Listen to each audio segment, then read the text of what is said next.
This shirt don't fit like it used to, and I need another notch on my belt. If you're looking for a six-pack, muscled up kind of man, better look somewhere else. Yeah, I can stand to lose a few pounds, but for right now, I'm working on my diet, but oh my God, ain't gotta be hungry to eat. It's Thursday, and you know what that means. What bacon, dad is bacon. Talking sports, and I can't find my controls. Whoops. There we go, anyway. Aaron, how you doing this week? Good, Ben. How are you? Man, I'm doing well. Shout out to Cannon. It's been a quick week, but a busy week. And Troy, how about you, man? How you feeling? How you doing this week? Doing well. I mean, I guess we can get right into it, right? Let's talk about the fact that the salary cap is real, apparently. Yeah, the Bills taking a bunch of big hits. You know, White and Poyer caught my attention quickly. Yeah. But I mean, how do you see this all affecting the Bills next year? And you know, I'm kind of stealing words from other podcasts and stuff that I listen to, but it's very true, and there's really no other way to say it. But it was necessary; it had to happen. Right. We've seen slowly, but we've seen Poyer and Hyde kind of slowly starting to lose a step. Tre'Davious White, from his ACL tear in 2021, came back. You could tell he wasn't quite the same when he came back, and then he goes and tears his Achilles this year. Mm-hmm. So unfortunately, you know, you're moving on from him, and it really sucks because they were two key cornerstones that helped get this franchise turned around in 2017 when McDermott got there. I mean, Tre'Davious White was the first ever draft pick of that regime, and Jordan Poyer and Micah Hyde, I think, were the first two free agent signings of that regime. So still no word on Micah Hyde. His contract expires, so they don't have to do anything with him. But I fully expect Micah's going to retire as well. He's had a lot of neck injuries that he's been dealing with. I know he's said in the past that he doesn't want to get into coaching, but I think that guy would have a hell of a coaching career if he would really want to do that. He just has that mentality. He's a very likable guy. I could see him connecting with players. I know you guys probably have a big love for Micah as well. So, yeah, and then, you know, other smaller moves that happened. Deontay Hardy, that experiment didn't work, so they moved on from him. Saron Neal, who was a great special teamer for him, moved on from him. Mitch Morse, that was probably the most surprising one, to be honest with you. Mm-hmm. Did not see that one coming, especially after they traded Ryan Bates the day before, because you're thinking Ryan Bates has the possibility to play center. So if they move on from Ryan Bates, okay, well, that means they're probably going to let Morse play out his contract and keep him until he's ready to move on or retire or whatever. And that wasn't the case at all. They got rid of both of them. So the thing that worries me a little bit is offensive line depth at this point. You got rid of two key guys there. You did re-sign David Andrews, and he's probably going to move into the left guard spot with Connor McGovern taking over at center. But all in all, I trust McDermott to get the defense back in order. Even last year, with all those injuries that they had, that defense was still pretty good. So I think the defense will come around. I think that'll be all right. My concern really is offensive line depth, because last year, I think other than maybe 40 injuries, 40 offensive injury snaps on the offensive line total combined for the whole year, something like that is insane. Yeah. You're not going to get that again. That's just not going to happen. So I'm worried about the offensive line depth and another weapon to take a little bit of pressure off Diggs.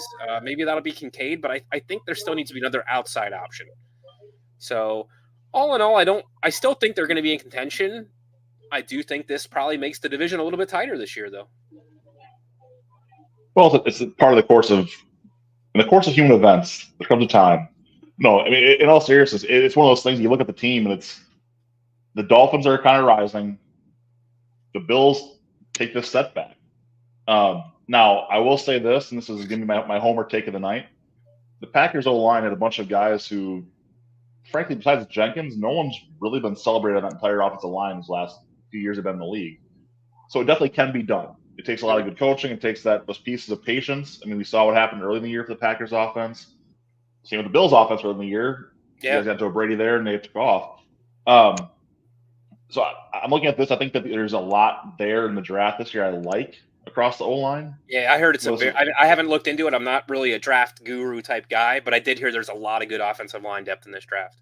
There is a ton of versatile guys who I think they can get all through the first 2 days that they could really boost that quickly. And even going beyond that, going to the secondary, there's a ton of veterans out there in the market right now for veteran cornerbacks and safeties where I feel like you can they already did. Together. They already did re-sign Taylor Rapp, which, to be honest, I'm not a real big fan of. I feel like he plays a little reckless. I feel like a lot of times he's just so hungry to go hit somebody that sometimes he like a lot of friendly fire. I noticed, like he'll hit his own guys, like because he's that intrigued in getting in there and making a hit. That was his bit coming out of college though too. Coming out of school, that was part of he plays helmet forward. He's going to go after and hit people. And he's lived up to the hype, if you will, that way. Yeah. But hopefully a little bit more coaching. I mean, the one thing I will say, and again, I'm stealing from another podcast that I listen to all the time, but if you look back at Sean McDermott's resume with safeties, it's stacked, it's loaded. I mean, here he takes Micah Hyde, who Green Bay wasn't quite sure what to do with. I think they played him as a nickel corner, if I'm not mistaken, when he was there, right? Look, he played some safety, he played some nickel corner, but he was an absolute ball hawk with us. Yeah. I mean, Green Bay fans as a whole loved Micah Hyde. Yep. When he left, we were all upset. I mean, I gotta say, I mean, obviously Josh Allen has taken probably the mantle as my favorite player at this point, but you're taking quarterbacks out of this equation. Micah Hyde has been my favorite player on that team since they've got him. He's just such a likable guy. He really is. There's nothing to hate. And the guy plays well. He plays hard. He's a good dude. Yeah, you never hear hiding your hair from the guy negative. The guy is just that constant professional. So, Aaron, what was your take with? I love Micah Hyde when we had him, and I was sad to see him go. Oh yeah. No, I agree. I kind of felt the same way most of Packer Nation did when they let him go. I think he returned kicks for you guys too, didn't he? Spotty, not consistently. Yeah, not consistently. He had, but yeah. But yeah, he was one of those guys that always seemed to be around the ball, and it was disappointing when they let him go. But I heard he wanted to stay, but they didn't offer him a contract. So yeah, we're not perfect. Yeah.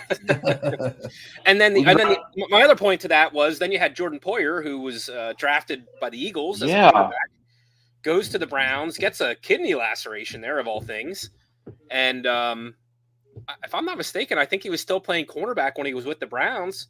Goes to the Bills, ends up moving to transitioning to safety, and say what you will. I mean, they never, got the championship that they should have. But Micah Hyde, Jordan Poyer is an unbelievable safety duo. I mean, one of the top in NFL history. So, I mean, it sucks. It's part of the thing, though. I mean, this is it. You got to move on. You got to get cheaper. You got to get younger. And as long as you have that franchise quarterback back there, you can kind of work around it usually. So, well, and Rasul Douglas came on the way he did for you guys too late in the year. Yeah. I mean, that was a huge acquisition for you guys. Yep. And I think that's another thing that made White expendable, to be honest. Yeah. Again, another good guy, another Packer fan favorite. We hated to see go, but it is what it is. It's business. So. Yep. So anyway, that's my Bills rant for this section. Fair enough, Aaron. We're both Packers fans here, but I want to let you kind of take the lead on this one. What are you feeling right now, watching what moves we have made, and what are you expecting to come yet as the Packers move towards the draft and free agency? I'll be honest, I'm not expecting them to do a whole lot in free agency this year.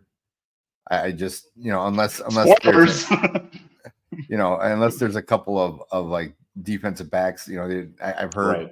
Well, I'm looking right now at the list of, at least the NFL Network has their top 101 free agents out there. And it's like, I'm not seeing a whole lot of guys that, first of all, I mean, they have more cap space.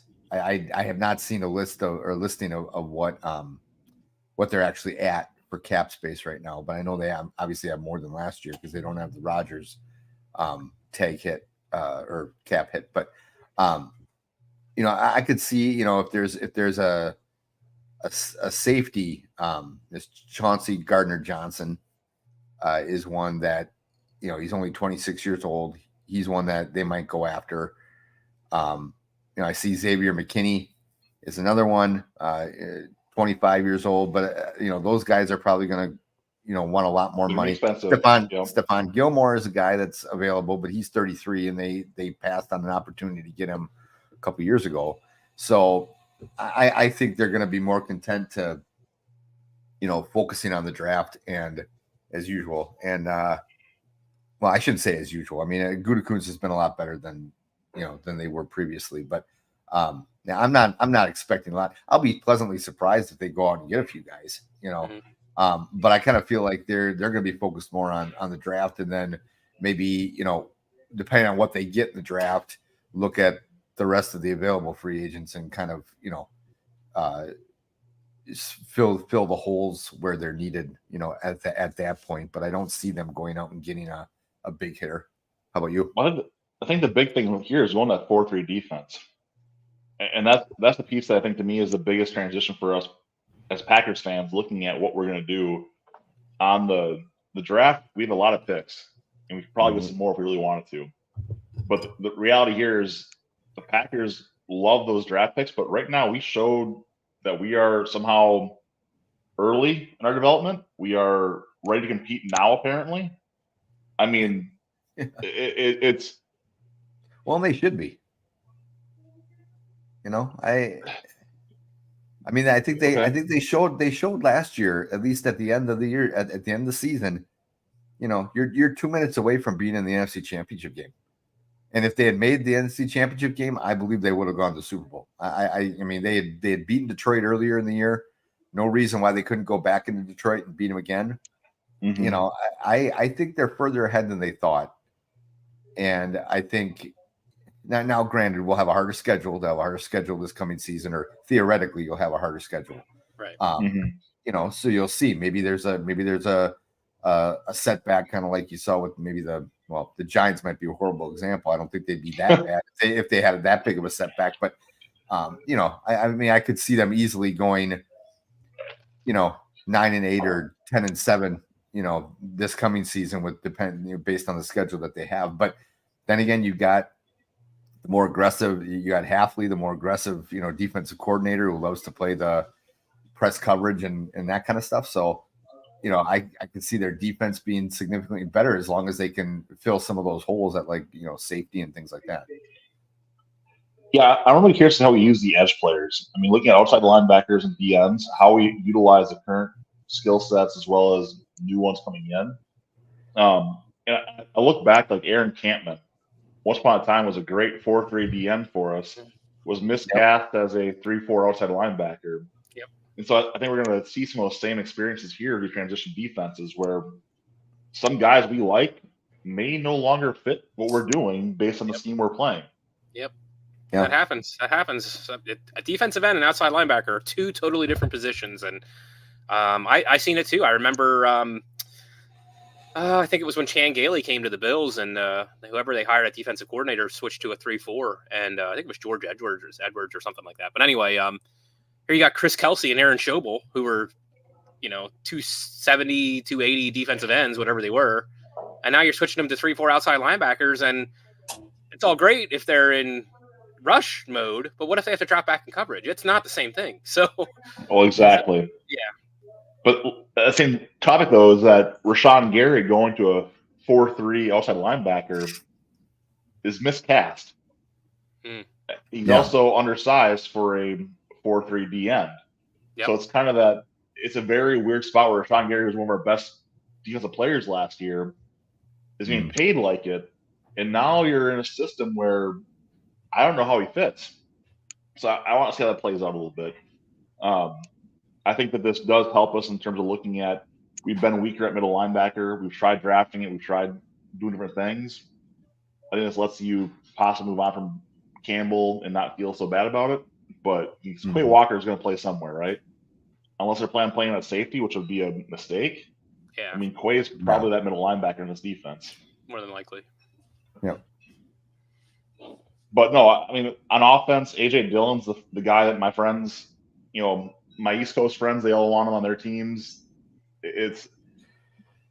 I'll tell you what, that is the biggest triple man I've seen in my life. That guy falls to more turf fairies than anyone I've ever seen. The guy is his quads are. Yeah, he's huge. I mean, it's a thing of beauty. Just call it what it is. It's a thing of beauty. But the guy, his feet don't match the quads apparently. Yeah. And just the balance was not there. But down the stretch, though, Dylan has some big games for us, and I think he's still set himself up well enough to where he might have priced himself out of being back in Green Bay. So, Door County Wineries, I'm sorry, you're probably going to lose some money here, but I think A.J. Dillon's gone. Yeah, I think he is too, and it's too bad. I mean, that's another one. You know, you talk about guys like Micah Hyde and everything. I mean, this guy has done everything to endear himself to Wisconsin, to Northeast Wisconsin specifically, to Door County, which I don't know, Troy, if you're familiar at all with Door County, or have you ever heard of it? Okay. So I mean, it's about, you say you are, you're not? I'm not, no. Okay. It's about 45 minutes or so north of Green Bay. I mean, but it's like you drive up there. It's the favorite place for my wife and I to go. I mean, we love going up there. It's like you're 45 minutes away from Green Bay, but it feels like you're in a whole nother, I mean, you could be in a whole nother damn state. You know, it's like you leave your problems in Green Bay, you go up to Door County and just relax for a weekend. Gotcha. or even just a day. Like we were up there just a couple weeks ago for celebrate her birthday a little bit early and hit some wineries and all that kind of stuff. Anyway, I think he met his wife there, if I'm not mistaken. And and yeah, so there they what would be the word? Anointed him the mayor of Door County, and basically like he loves it up there. And yeah, anyway, but I mean, you talk about a classic example of just a great guy. It's going to suck seeing him gone if he does in fact leave. And I think you're right. I think Ben, he is going to be gone. I mean, unless for some ungodly known reason he and his agent price him out of other teams. You know, maybe you see him coming back here for a year or two, signing a short-term deal with the Packers just to, you know, because hey, you know, he doesn't get what he wants from other teams, and so he comes back. I'd be curious if the Packers even offer him a deal or what it is, or they just kind of throw something out there so that they can say they offered him a deal, which, I mean, they've been known to do that too. So that wouldn't shock me, but yeah, it sucks to see him go. But I'll also say this, you know, and this isn't me saying this. I mean, I think LaFleur and other people have said this before about him, is that he spends so much time on the offseason working on those quads and just on his overall physical shape that it takes him a while to get into football shape. And this, I think LaFleur was even, or like I said, I heard this earlier this past season when he was struggling, and I can't remember if it was LaFleur or if it was just one of the analysts, like maybe Larry McCarron or somebody talking about it, that he spends so much time, and football shape is different than just, okay, I'm really strong and can lift a lot of, you know. So now, on that same note, come playoff time, come the end of the year, as long as he's not injured like he was this year, he's a huge help to the Packers. I think when you need to rely more on that running game, when you're up late in a playoff game and you need to just like kill some time and hand off to a guy who can just pound it, you know, he's great. But early in the year, if you got a guy like Aaron Jones who goes down with an injury, I'm not really sure how much you can rely on A.J. Dillon to pick up the slack. And I think we saw that this year, unfortunately. So, and looking at this one, I'm going to call out some guys that all of us here know. Blake Corum and Braylon Allen are both in this draft. Yeah. The Packers have a tendency in the past to go stack up on position they need. Include that Aaron Jones draft, by the way. We had Aaron Jones, Jamal Williams, and I forgot the third guy now. We had 3 that year. And those 2 guys stuck, and the other guy went on to do whatever else. But yeah, I don't remember. But the point I'm making here is that I can see the Packers stacking here again at running back. If they get a chance to get a Blake Corum on day 2, which they probably will, hard to pass a guy like that up. He had a phenomenal combine. I mean, I was just going to say, I wonder how much his stock rose on that after that combine, though. I mean, that bench press alone, matching Joe Alt, the top tackle in the draft, on bench press as a running back, as a smaller running back. And even though he didn't have a great 40 time, did you see when they were doing the drills, they put his silhouette up beside somebody that ran a faster 40 than him? but his football speed was so much faster because of the decision making he was able to make based upon, which way he was supposed to cut and stuff. But watch a few games of Michigan football and you see it right away. Blake Corum was, in my opinion, the best offensive player they had in that entire team. I agree. J.J. McCarthy was very good. Corum was something different. Corum's special. And I'll tell you what else. I'll tell you, Roman Wilson is getting very overlooked too. And I think if that guy slips into the 3rd, 4th round, wherever he might go, I don't know where it's projected for him to go right now. But I think that guy could be a steal. Roman Wilson is a day 3 pick right now, 4th round and later, which is just crazy. That's gonna. I'll tell you what, that is gonna be a steal. That is a steal, guaranteed. He's a good ball player. Good ball player.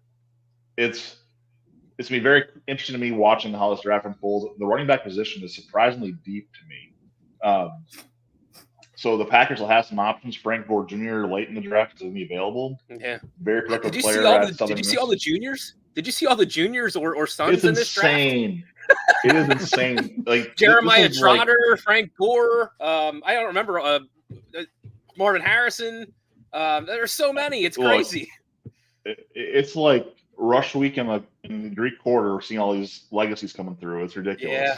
Yeah. I couldn't believe that when I seen that pop up there. All these sons of, and I'm like, oh my gosh, like it doesn't feel that long ago that I was watching their dads play. Like, geez. Well, and the weird part is some of their dads are not that far off from our ages. Well, Frank only retired like what, a year or two ago, right? Yeah, it's not been long, but it's Frank Gore Jr. when he came to Southern Miss, was a big uproar, of course. Like, hey, he's going to a small school. He had chances to transfer last year. Like, no, I'm going to stick it out and play at Southern Miss. And again, it's cool because you get that little extra buzz. As a guy who lived in Hattiesburg, you'd see Brett Favre once in a while, Papelbon be around once in a while. Those pro players being around is still a big deal. It's a small community. Yep. So Frank Gore coming in to watch the Suns games, like the Rock, which is what they call their stadium there in Hattiesburg, it's a nice little venue. And anyway, small plug for Sun Belt football. Go Eagles, Southern Miss to the top. Go Trojans. Yeah. Screw Troy. I only root for it because they have my name. Yeah, if you get it, you get it.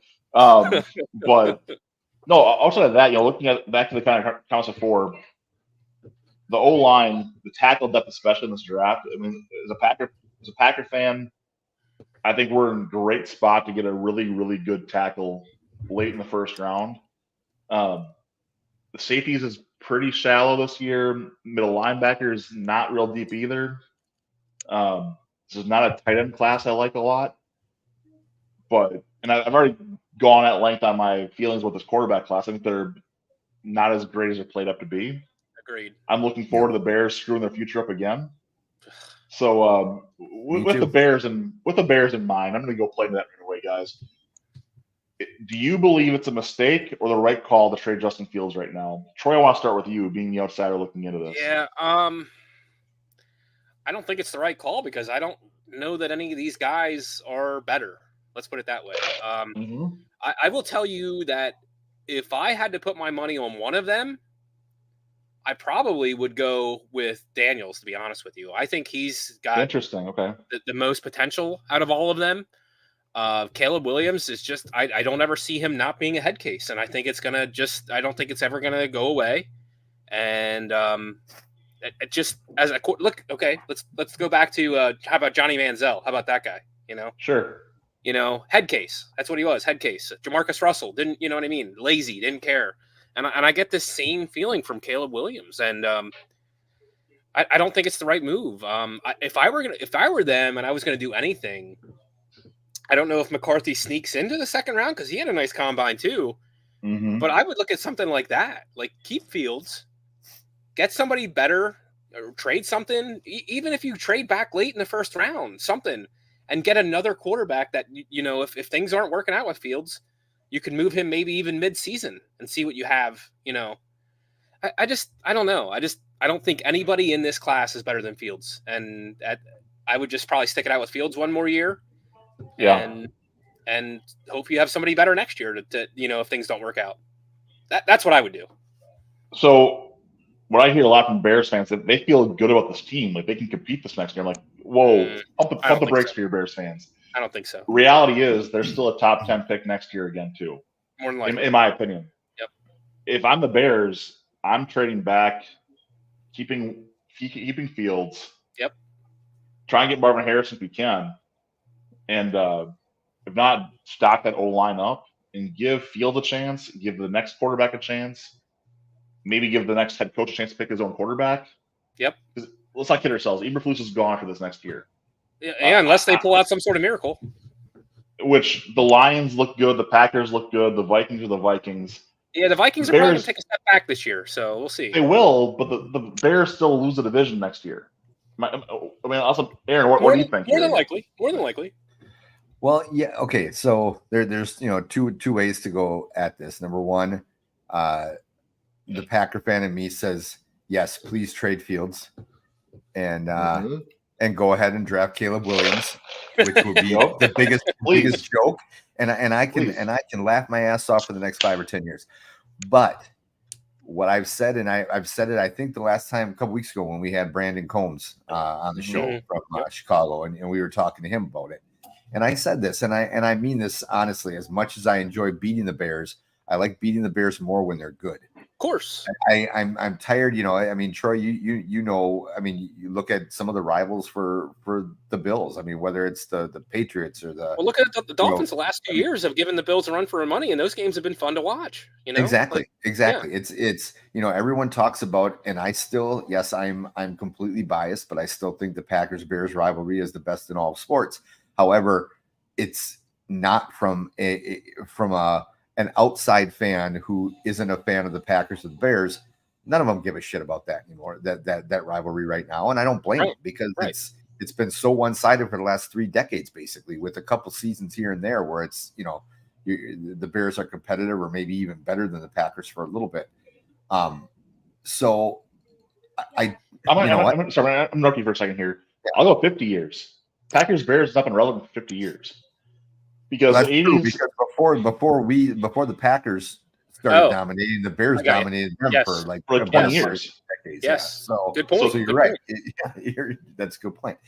But I guess to us, it was still the Packer fans. It was still a rivalry when we were getting our asses kicked because we wanted that was pretty much your Super Bowl every year, right? Yeah, exactly. Well, you see Bears fans actively change the Packers on every social media possible, YouTube, whatever.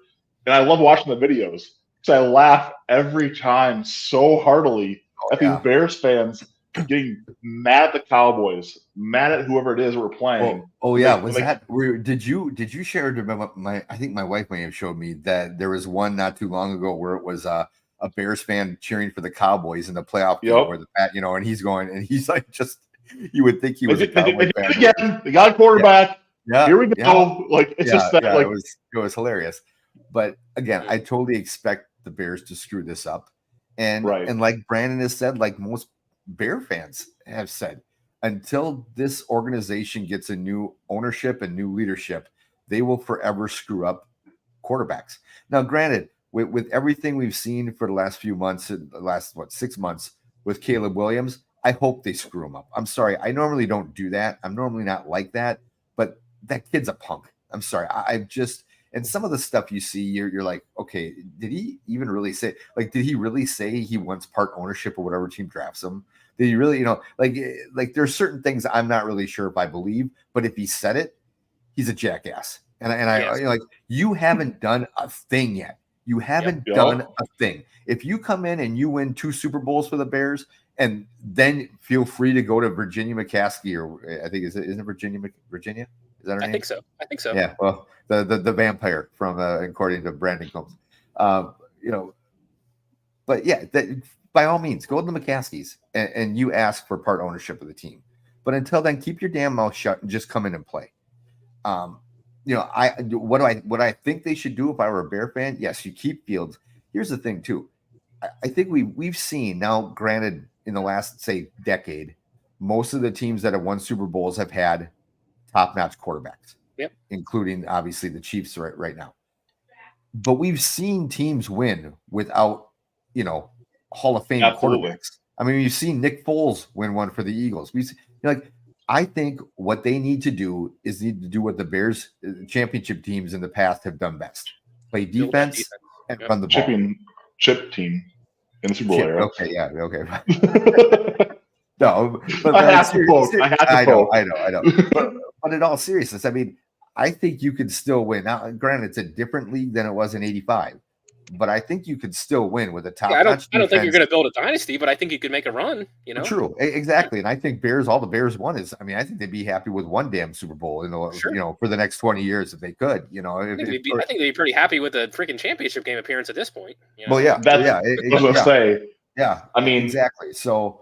Like, but to me, like, even, you know, you look at some of the Niner teams, you know, the Niners got to the Super Bowl. They didn't win it, but they got to the Super Bowl with Jimmy G, for Christ's sake. I mean, the porn star dater himself. I mean, so like this, you know, I think they're going at it all wrong. But again, from the Packers standpoint, yes, keep doing it. You go ahead, Bears. Burn them down. That's right. Burn them down. So, bear it down. Bear down. Yeah. Bears down. So say Bears down. They hate to put Bears down again. No, it's look, and I've joked about this past year, and I really do mean this at this point. The Bears have taken the Lions' places that certainly seems that. Oh, poor buddy. Like, certainly seems that way. Like the Lions got that little bit of flavor now. Like they're hungry for it. They got a little taste of it. Okay, Lions, you got your free year of us not hating you. We hate you now. So, I mean, whether it's a stupid Honolulu Blue, you're freaking Detroit. Nothing with Detroit is Honolulu. So stop calling your blue Honolulu Blue. I will say this. I want to thank Detroit and Detroit fans for giving us probably one of the best pictures of the playoffs, which was Eminem giving the double bird to some of the. Absolutely, that was fantastic. You saw that, didn't you, Troy? I'm assuming he gave the bird to who? He was in a box. He was in one of the suites at Levi Stadium. Super Bowl. At the NFC Championship game, and there were a bunch of Niners fans turning around, giving him shit, and he's standing there going like this, you know, doing the whole to the fans. To the fans. 100%. That is awesome. Love Eminem. Anyway. I love him until I get to hear about his vote, but. Well, I don't need to hear his politics, but yeah, exactly. So maybe we should move on from the NFL now, but I'm curious to see what happens with some of these quarterbacks. But you know, other than that, I really don't think there's that many big free agent moves that are going to move the needle this year. I don't know if you guys feel there's anybody out there. Do you think did Ridley lose a step when he what do you think? Do you think Ridley can turn it back up? Do you think he still has something left in the tank? Oh, he's got plenty in the tank. It's a matter of what that chance looks like. I mean, right now, I'm looking through the quarterbacks. I want to dive into this more next week, actually, if I'm being really honest. But there are some really interesting jobs and free agents still. Heard there's a big link between Russell Wilson and the Steelers going on right now. I've heard that too. But looking at like Garner Minshew, is he going to get his own? Is he going to get his own office at Heinz Field? Accurate. Okay, here's the funny thing, and I learned this listening to Pat McAfee today. So I guess the stadium in Pittsburgh is now called Acrisure Stadium or something like that. And Russell Wilson and his wife and Russell Westbrook and there's another guy are like all founders of this subdivision of Acrisure. So he would basically be playing in his own stadium. Oh, nice. So it would hurt my soul to see him play there. Honestly, I would, as the Wisconsin guy and Ravens fan, I would hate to see Russell Wilson in the black and yellow. But it makes sense. I don't think he looks right there, but whatever. You know, I don't think he fit. Like sometimes you just can't picture guys in that jersey, and I just don't picture him in that jersey. But you know what, I guess, Ben, you should say as a Ravens fan, don't throw the Wisconsin part in there, right? He's not a Badger. See, hearing that shit. He's still a Badger for me. I'm not gonna lie to you. No, he's not. His only relevant college football season was a Badger. I mean, NC State, no one cares about history for him. He you know what? He wasn't J.J. Watt. He wasn't. He wasn't. Was that where he finished? He didn't play. Yeah, that's where he finished. He was basically he had graduated and he had one more year of eligibility left. So he was a rent-a quarterback for a while for the Badgers. Gotcha, and all these Badger fans. Oh, I love him. He's a Badger. Like, no, he's not. He's not a Badger. But whatever. He just used you. Yeah, exactly. Whatever, dude. I'll tell you what. I'm 100% on the Russell Wilson train. I drug my pregnant ass wife to that game, top row, entire freaking stadium in Camp Randall. to watch them beat Washington. Sorry, what game was that again? It wasn't Washington State. We watched a Pac-12 opponent. They beat them 35-0, and it was glorious. Glorious. Did they have a solid running back when he was there? Wisconsin had. I couldn't tell you which one it was. That was pre-Jonathan Taylor, so that would have had to have been what? That's what I was trying to think. James White? James White was, I think, the secondary back. I'm going to look at this now, but maybe Corey Clement. Okay. Oh, okay. All right. I mean, they rarely have not had a decent running back in the last 30 years. That's what I was kind of trying to picture what time frame that would have been. It was more rare for them to have a quality quarterback at that. Right. Since Barry Alvarez has been there, so still is, but that's another story too. Yeah. I'll tell you what. Ben, I know you're kind of steering the ship here, but I thought there was something here that Aaron wanted to talk about. Maybe we should jump into that because we've been on the NFL here for about 40 minutes. Yeah, Monty Ball, by the way, the former Bronco, was the. Oh, yes. Okay, I remember him. Yes. Okay. Yeah, for sure. So Aaron. Yeah. So we got something on your mind. Yeah, we got March Madness coming up here. In fact, I'm watching a little college basketball right now. I pack a Pac-12 game, so it really doesn't matter to me. But I know I love this time of year. I love the conference tournaments. I love March Madness, and there's this report coming out that they're looking at moving from obviously 68 teams, I guess if you count before playing, to either 72 or 76. Okay, now first of all, I mean there's a lot of people that are talking about it and making a big deal as if it's the same equivalent of the NCAA football tournament, which to me, they're talking about for football. Obviously, this coming season, it's 12 teams, but now they're already talking by I think was it 2026 moving to 14 or 16 teams for the football. I think honestly, as much as I enjoy playoffs and tournaments like that, I think you need to stay with 12 teams for football a little bit longer than just 2 seasons. Yeah. But for basketball, I mean, they've been doing the 64 and then they just moved to the 68 a few years ago. I did not see in the article when they're talking about doing this expansion, but it's interesting to me. And the reason I wanted to talk about it is for the longest time, my opinion of this, of the tournament is, I like the fact that you give automatic bids to the winners of the conference tournaments.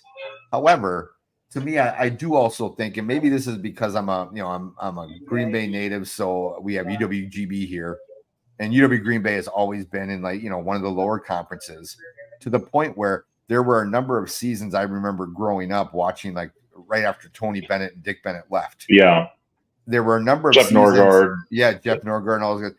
There were a number of seasons where they were the best team all season, and you have a bad game in, say, the semifinals of the conference tournament, and you're done. And your whole season goes, basically, I mean, I shouldn't say goes for naught because you're in the NIT, but nobody gives a damn about the NIT.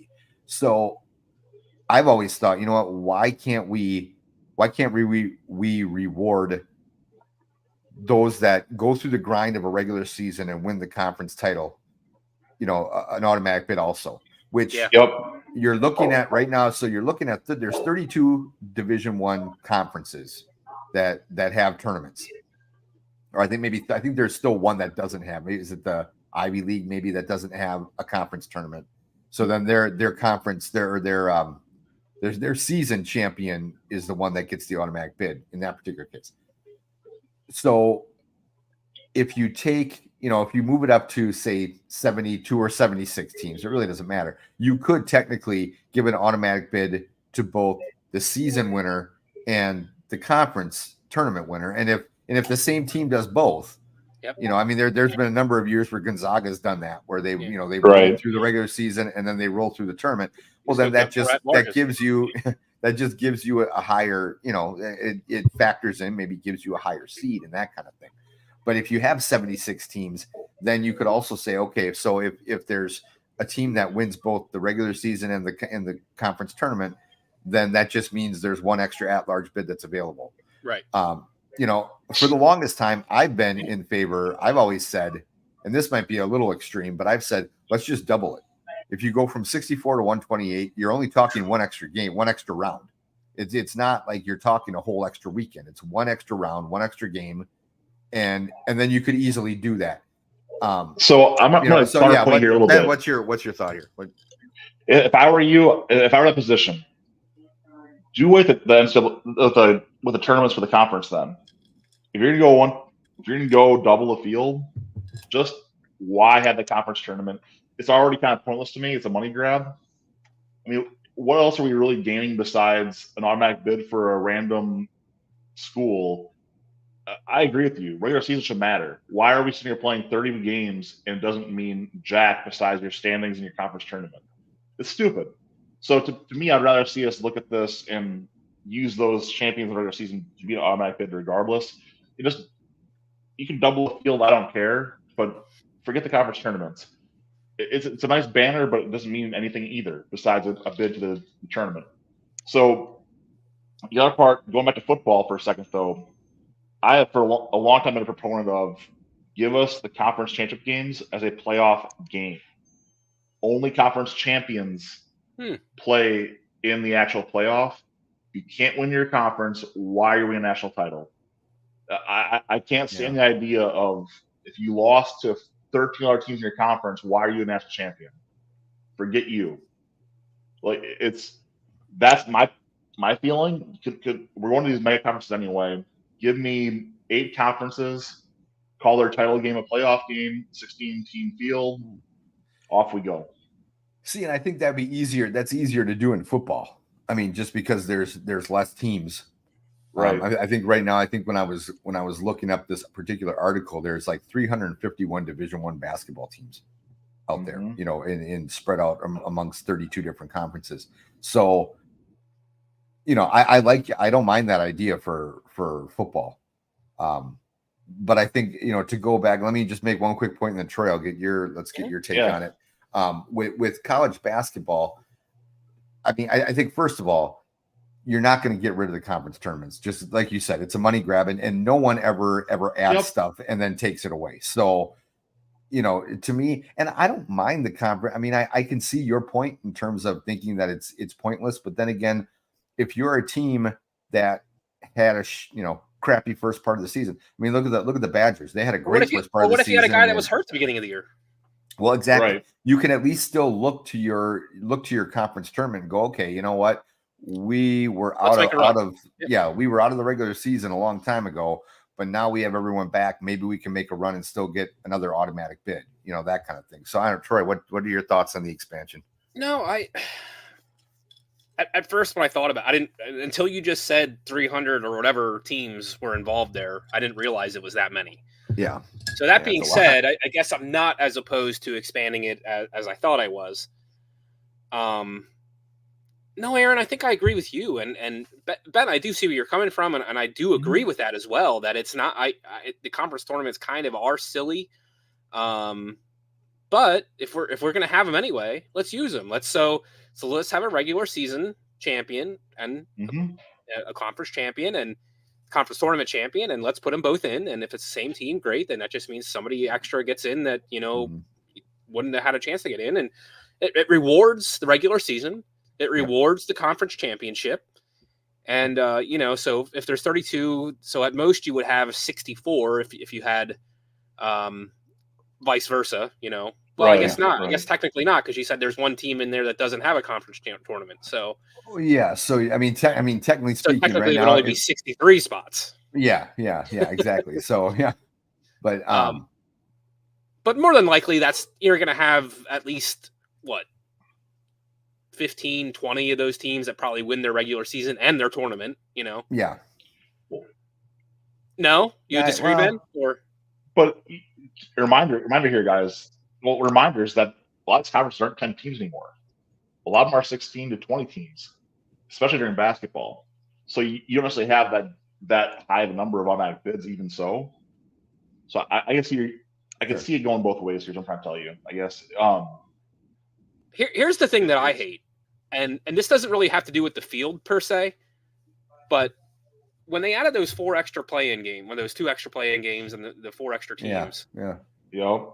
Why are we throwing the teams that earned an automatic bid into those games versus the teams that are at-larges? Why shouldn't the at-larges have to play in and play that extra game? That's a good point.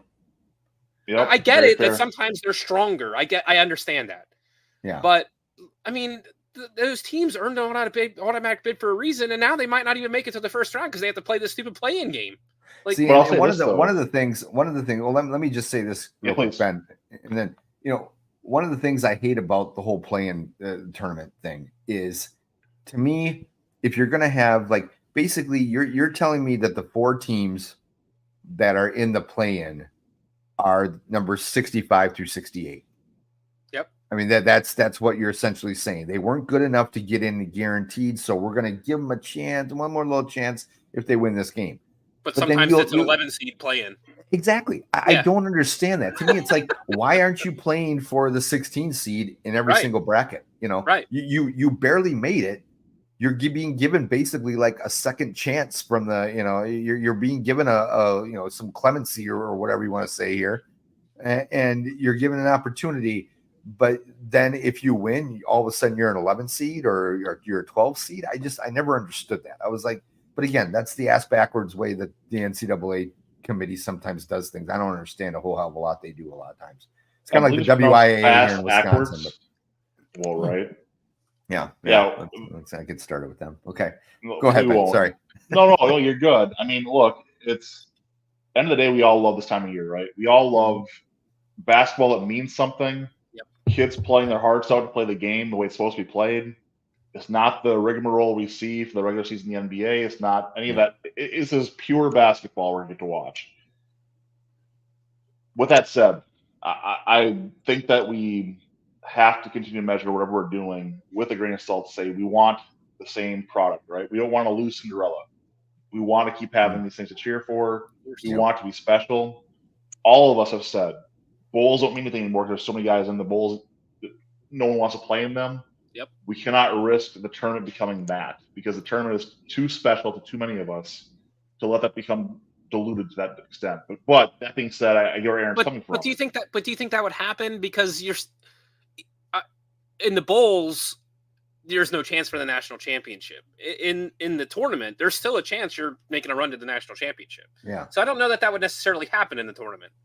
That's a great point, and it's one of my biggest arguments against college football being the greatest game we're watching right now. I hate that you can eliminate half the field before they play a football game in college football. Yep. That's wrong. If they're not actually able to win the title, then don't call them Division I. But that's another topic for another day. No, Aaron, I think overall, I'm in favor of what you're talking about. If it came down to if we can truly say these are the best teams, I counterpoint a little bit with the last ones in, because those teams also stay hot. That extra game takes a hot team, keeps them hot, and they can. How many of those 11 seeds have won? I mean, a couple of them, right? Yeah. So yeah, they have. I just well, if they're going to stay hot, maybe they can beat a 1 seed then too. I mean, I'm just I don't like, to me. Like let's say you're one of those 11 seeds that has to play one of those, play in turn. Like I don't know. To me, like everybody knows when the selection committee comes out and announces, does their selection Sunday thing. We all know what the 4 teams are, or who the 4 teams are that are barely getting in.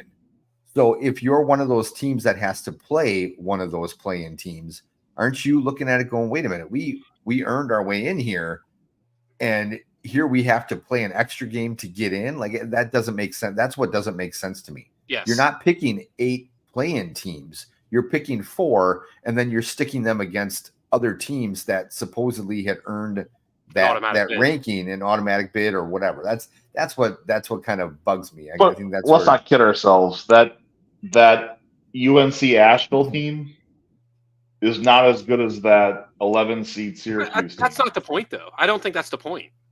You earned that automatic bid. Like, you should get that first round matchup. You shouldn't have to play another game to get into the.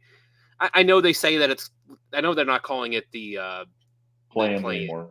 Whatever they're calling it, Yeah. the opening round or whatever they call it now. It's not the same. Those first 2 games are not the same as the opening, the first round of the tournament, and everything gets crazy. It's just not the same. It's almost like it's almost like the dark match before a pay-per-view, you know?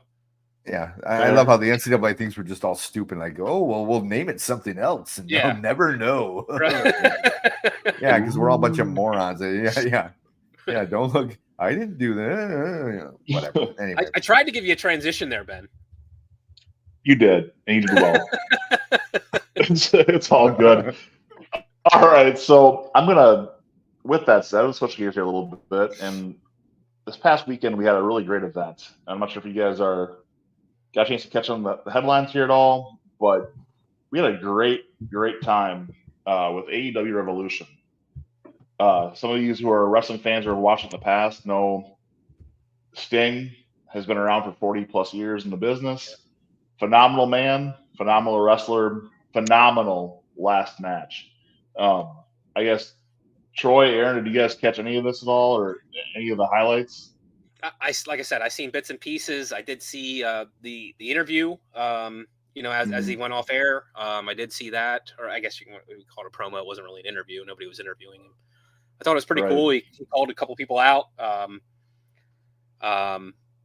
Darby Allin went all out for him. I mean, yes, he did. I don't know what that guy was thinking. I guess he just wanted to make sure that it was a spectacular event that wouldn't be forgotten for Sting's sake. But my gosh, I mean, how many stitches did he need? Only 13, believe it or not. Get out of here. Yeah. Wow. Yeah. Wow. So, no, look, I mean, I loved using his kids with the previous ring gear. Yes. I loved that. Let them do stinger splashes to the Bucks in the corner. I loved it. I mean, this is probably the best retirement match I've ever seen in my life. I mean, this is how a legend should be allowed to retire. And I couldn't believe that, you don't see them go out on top like that, undefeated in his AEW career. I mean, absolutely. I mean, that's crazy, right?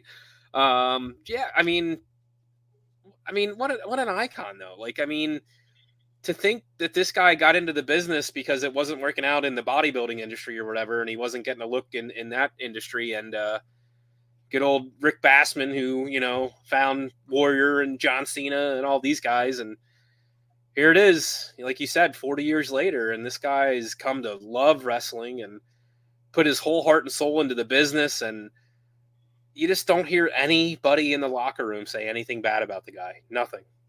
Anyone, period. Yeah. And look, we've talked about this before with wrestling.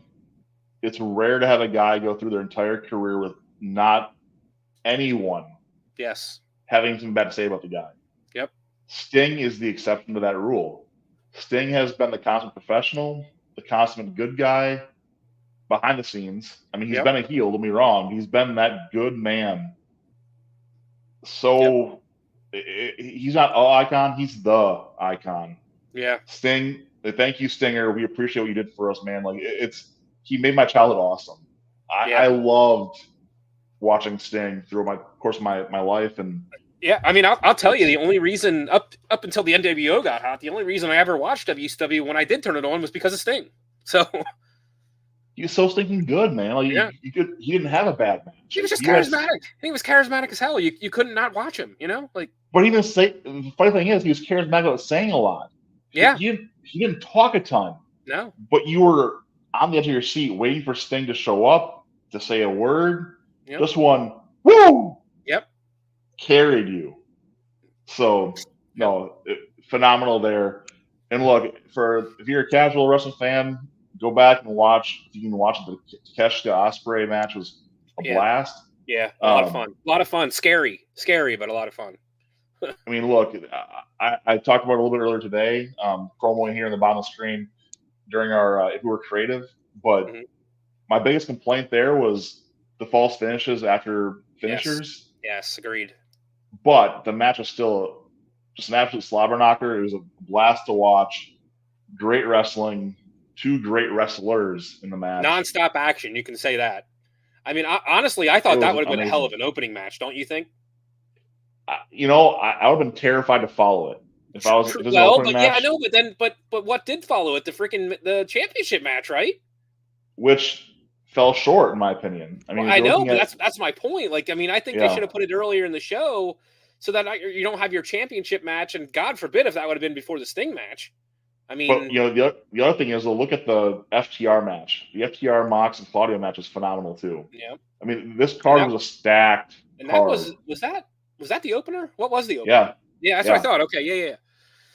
So you have an amazing tag team match to start the night. You have a great show. I mean, when you have the All-Star match and they cut short, in my opinion, the women's match a little bit. Yeah. But just a great card. And this is one that, like, if I was take me 15 years ago, I'd be waiting for this DVD to buy because I'd watch this again. Yep. I would show non-wrestling fans this event again. This is just that good. But I'm also a little bit crazy sometimes, as you guys know. Yeah, so, I mean, that was, from the bits and pieces of that pay-per-view that I saw, it was very well done. And, I mean, you watch AEW a lot more than I do, but I would say that it's got to be one of their benchmark pay-per-views of all time at this point. Yeah, I mean, look, it's not their best. Is this their WrestleMania, or is that the All In that's their WrestleMania, right? Like, I'll say All In is. Yeah. But I mean, like, All In, Revolution are kind of their SummerSlam and WrestleMania. Okay. If that makes sense. Yeah. Double or Nothing, I would put in the same vein as like a Royal Rumble almost. It's a big one for them, but that's just my take on that. But yeah, guys, we kind of go through these next few pieces here. Before we go, final thoughts. What's on your mind in the sports world? What's caught your attention? What are you tracking? Troy, wants to start us off. What am I tracking? Well, I am getting ready to see March Madness come up here. I really that's so fun to watch. I love it. Fill out the brackets, not knowing a damn thing about some of these teams. That's always fun, right? Like, I think Morehead State's going to beat Missouri this round or whatever it is. You know what I mean? Like, what's going on there? I don't know. Hold on. Jeez Louise, we're doing okay. Jeez. Aaron, you can wait till after the show, man. You can do a rave or what? Yeah. No, rave is not what I'm doing over here. I'm pulling up TikTok, and all of a sudden it's like, whatever. Anyway, sorry. So but no, March Madness, obviously. So free agency opens what, next week? Yeah, Monday, I think. Yeah. Mm-hmm. So free agency, that'll be interesting. Like I said, there's not really too many big names out there that I think are going to be boom or bust that are going to really help a team that much here. I honestly think the draft will be bigger to help a team this year than free agency. Saquon's my exception there, by the way. Yes, good point. I heard there's a lot of hot buzz about him going to Philly. We'll see. I've heard Philly. I've heard Dallas. I mean, there's a lot of takes on that. That's right, because Tony Pollard's a free agent too, isn't he? He is. Yeah. So I could see that happening. I'm curious just to see where some of these former Bills go, just because I've grown an affinity to them at this point. NASCAR. I said this last week. Like I don't know why. I'm just getting into NASCAR again a little bit. I don't know what it is. Still hate the stages. I shouldn't say that. I don't hate the stages. I hate that they stopped the race for the stages. Like, right. I missed it. And maybe they did that because it builds up more of an audience. But I personally miss the days when a guy could lap the whole damn field. That was pretty damn cool to me. Yeah.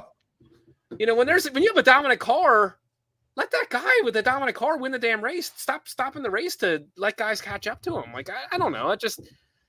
I don't understand that. So keep the stages, keep the points, but let the race go. Like, you don't have to stop at lap 100%. 60. So, but anyway, I am getting into NASCAR. I do enjoy it. I like some of the characters that are in NASCAR right now. So I think that's part of it.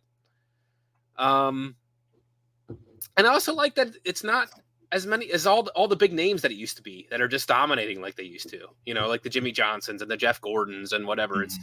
It seems to be really open. Kyle Larson seems to be the guy that might be taking that next step to dominate, but not quite yet. So I guess that's kind of where I am in the sports world right now. Just kind of those two things, or I should say three things: the free agency, NASCAR, and March Madness right around the corner. Those are my things. I guess opening day, but I would say, Aaron, what are you tracking in the wise of baseball? Yeah. Oh, not quite yet. Not quite yet. Hey, I wanted to share this story with you guys. Okay. Yeah. I'll let you talk about baseball there, Ben. So let me share the screen with you. Can you see my screen here? I can. Yeah. Okay. So this is from Sportico. I saw this earlier today on LinkedIn, and I thought it was really interesting. So, okay, here's the article. New Jersey high school hoops team takes bad call to court. Apparently, this happened, I think, just yesterday or 2 days ago. I'm not going to play the video for you, but this team, Manasquan, I don't even know how I'm going to butcher that name, but that sounds right to me. Yeah, Manasquan High School against Camden High School, and I believe it was the semifinals of Group 2 for basketball.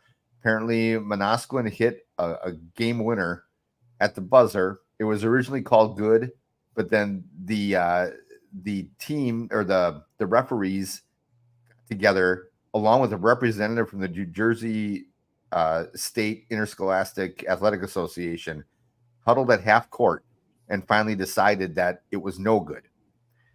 And now apparently the Manasquan school district is taking the NJSIAA to court. They're asking for a restraining order because the championship game is supposed to be this Saturday, and they want to have a hearing claiming that let me see. I mean, there's some issues here. Basically, the NJSIAA, they issued a public statement acknowledging Lindstra's shot should have counted, and thus Manasquan should have won. But they explained it lacks that the organization, NJSIAA, according to the rules, lacks the authority to change the outcome of the game because according to the rules, they cannot use visual or audio. Like they can't look at replay. But one of the referees originally said it was good, said the shot was off in time and that it was good. And now the attorney for Manasquan School District is saying that the guy from the NJSIAA, the representative, had arbitrarily kind of put himself into the situation.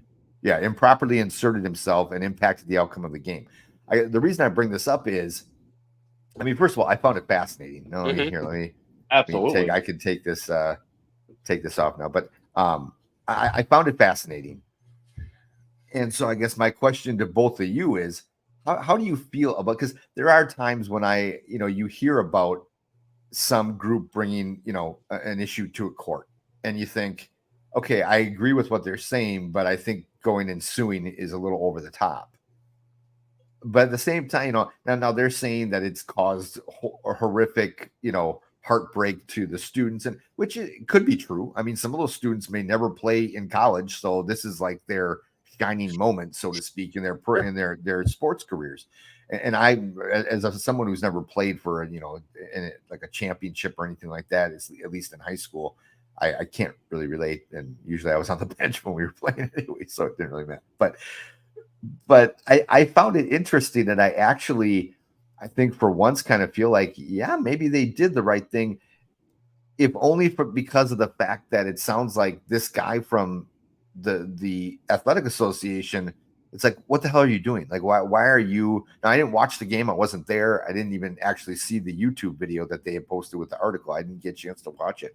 But I guess that, like, my thing would have been, why is that guy there? Like, why is he involved? Why isn't this just a thing for the referees? So, Troy, what do you think about like? Wow. Yeah, I don't know. That's pretty crazy that's going to court. And I think it hurt. I think it hurt the association by actually. I mean, I respect them for issuing a statement, but I think they kind of they probably shouldn't have done that. At least not yet. Like for their own good, because now all of a sudden the school board can be like, or their attorney can be like, look, they even admitted, they admitted that they screwed up and whatever. So yeah, I mean, in one breath, you're like, I mean, every time there's a bad call, you want to see it go to court. I mean, come on, you know what I mean? Yeah. But in the same breath, like, maybe this is what needs to happen to keep some integrity and to make sure nothing shady is going on. I don't know, but yeah. what is that court process? Because I mean, I don't know how court works in different states and counties and stuff like that, but sometimes it can take forever to get a freaking court hearing. So what are they pushing this hearing off until June, and then they're going to finally play the state championship game in June? Like, what is happening? You know what I mean? Like, true. Well, never mind venue, by the way, because you can't very well do that in the districts that these schools reside in. There's obvious bias there as well, so it becomes an absolute mess. Look, for me, this goes on the side of Fail Mary as a Packers fan. The game that we probably looked at as being the chance to see in a decisive play. The Saints fans will point to that Rams game. Yep. Packers fans to Fail Mary, and these kids now to this. Every team has one. Like it's that moment of this is indisputable video evidence showing we were screwed. But to your point of accountability, if your rules suck, legally, they're going to go by the rules. Whatever's written is what the court's going to go by. Yep. Yeah. But what this does is sets a precedent, though, that as an organization, you can take a hit financially having to go to court now for this case, because even if they bring that charge against them or that case against them, it's still costing the New Jersey Interscholastic Athletic Association this money. Mm-hmm. That's the point. Fix your rules. We live in a day and age where we have everything on video in about 100 different angles because no one wants to actually just watch their events. They got to watch their stinking phones. Mm-hmm. So, sorry, my wife's whatever. Flashing you? Not this time. Not this time. But it's no, she said she has meat because she has hamburgers for me. Oh, anyway, well, maybe I should let you go then, Ben. Me too, babe. Me too. No, anyway, back to the point at hand here is there needs to be some accountability though for the organization when you have a blatant, failed call, a blatant mistake, and you can fix. There's no dispute that this play changes the outcome of the game. Yeah. There's no dispute that the Fail Mary changes the outcome of that game. Those pieces where it's clear and evident, you can fix it. It's wrong to not to. Yeah. And this is where we got to be able to look at and say, look, I work for a smaller employer, and part of what I love my job is I don't have the red tape that some of these bigger corporations have. Sure. And there has to be a spot where we can appreciate that as a culture. Say, look, we know what's right. Let's do what's right. Screw the book. Screw the rules if you have to. If it's right, it's right. If it's wrong, it's wrong. Yeah. There are some extremes like that. And this team is going to get screwed because, the rules say we can't look at video. Well, screw the rules. We can see video. We know this happened. Yeah. Well, that's just it. I mean, this was a semifinal. This wasn't just not only that, but it was a regular season game. Good it was originally called good to begin with. Yeah. Bingo. Yeah. Imagine a murder trial where someone has video evidence. Well, we can't allow video. Yep. State law says video is not admissible in court. Imagine that. Imagine that were to cause someone in a murder trial to not be able to prosecute a known murderer. Right. It would be absolutely blown up, as it should be. Murder is way more important in a sports game. But we can still acknowledge that right is right and wrong is wrong. Yeah. That's not really hard to figure out, right? I don't know. No, I agree. And it shouldn't have to go to court it shouldn't have to go to court to figure that out. Well, yeah. Well, right. Well, and that's just it. I mean, like I was gonna say, this wasn't like some regular season game where, nobody's watching it except the people there. It's a semifinals of the state championship. It's broadcast. Yeah. You could easily go, even if you don't have the camera, go to the TV crew and be like, hey, can we see that last play? Do you have a couple angles or whatever? I'm sure they do. And, it's kind of silly. Not hard. No, it's not. And it's just not. And sometimes you have these people that are just sticklers for their, this, like you said, this is in the rule book. Well, who gives a damn about the rule book, for crying out loud? Let's use some common sense. Look, like that. My daughter. It reminded me real quick. Team. Yeah, please. No, it reminded me real quick, and I forget. I'll have to look up where this was, but I heard about it on the radio. I think on Monday, there was a swim meet. I think it was a college swim conference championship I want to say it was maybe like the ACC college swim championship or something.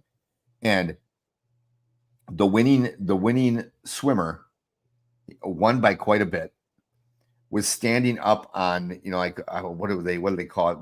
The platform they stand on before the race starts, where they, kind of they shoot off the gun. Yeah, I got you. Yeah, the starting. Okay. Starting block or whatever. The starting block. Yeah, starting block. Thank you. So the race was over. He had won. He was standing on either on the starting block or like just on the side of the pool, like in his lane. And he was apparently celebrating a little too hard and a little too wildly, and fell into the pool into his opponent's lane. And according to the rules, that's an automatic disqualification. But the race was over. He had already won. He was just celebrating. And the league said, you're disqualified. You're out. And what was cool about this was that they tried to get the second place winner to go on the first place spot on the, on the podium when they're doing their medals. And he refused. He's like, I didn't win. He's like, I'm not going there. It's a stupid rule. I didn't win. He clearly won. And the guy that won was in tears. I wish I had seen, I wish I could find the video. I mean, I haven't, I probably could find somewhere. You feel bad for someone like that, because it's like, okay, you're celebrating a little too excitedly, but hey, you just won the state championship, for Christ's sake. Yep. And it's just, again, it's a case where the rules are just so stupid. But at least in that particular case, the competitors had the guts to say it and just be like, no, I'm not taking that medal. I didn't win it. It's a dumb rule. And he needs to go up on the point. Now, I didn't hear the outcome of that, if they'd reversed it or not. They probably didn't, because, that would make too much sense. But, but again, that's a case where you're looking at it going, see, more people need to have common sense like that. And just decency to be like, look, I don't deserve this. I didn't earn it. I'll stand on my second place podium spot and, give me my second place medal, because that's what I deserve. So, yeah. Anyway, Ben, what are you looking at? Let's wrap it up here. I love the conversation, guys, and I'm sorry. Yeah, it's I'm looking at baseball. I'm looking at WrestleMania. I'm looking at baseball. That's my attention right now. Forget about Mania. I'm always excited for, of course, the tournament. I'm looking forward to the NBA playoffs. The Bucks 6-1 since the All-Star break. Love to see it. Yeah. But no, I mean, look, WrestleMania. If you want to hear my takes on WrestleMania, please watch our show on Tuesdays at 7. If we were creative. But for baseball, I'm looking at this and I'm seeing another season where the pundits insist on overlooking mid-market teams. Everyone wants to pick LA, Chicago, New York. What are you watching? Look at the reality what we see right now. The Orioles are the best team in the East. They won the division last year. They're more experienced and better this year than they were last year. They have Corbin Burns leading the rotation. Watch the Orioles. They're going to win 100 games. This is going to happen. The Braves have a great team, but they're going to be overshadowed by the Dodgers. The Dodgers got Ohtani. I'm okay with that. I get that, but it's still and part of me is okay with the Brewers being the consummate overlooked team. I love that role. I love that role. But look, we're Green Bay and Buffalo guys. It's what we're used to. No one thinks of Buffalo or Green Bay as cities. Sure. We're bumpkins to everyone else. The reality is we have teams that we're proud of, and for a good reason. And so it's Atlanta's, the Braves to me are right there. The Brewers are right there. There are some teams that are being overlooked because of the market they're in, and that's just wrong. Screw the Dodgers, screw the Yankees. Hope they both burn. And while we're at it, throw Houston in the mix. Sorry, TJ, wherever you are, buddy, I love you, but forget those guys too. It's at the end of the day, I'm looking forward to baseball. It's getting real. Fantasy baseball season's starting up. We can enjoy ourselves, but no, look, it's a good time to be a sports fan. We've got the Premier League and European soccer coming to a close next few months. Great time to watch sports. Summer Olympics. Absolutely. Yeah. Yep. and just wish it wasn't in Paris, but that's another story. Yeah. So, a bunch of tape delays. Right. But gentlemen, thank you for your time. It's been fun. Yeah. Let's,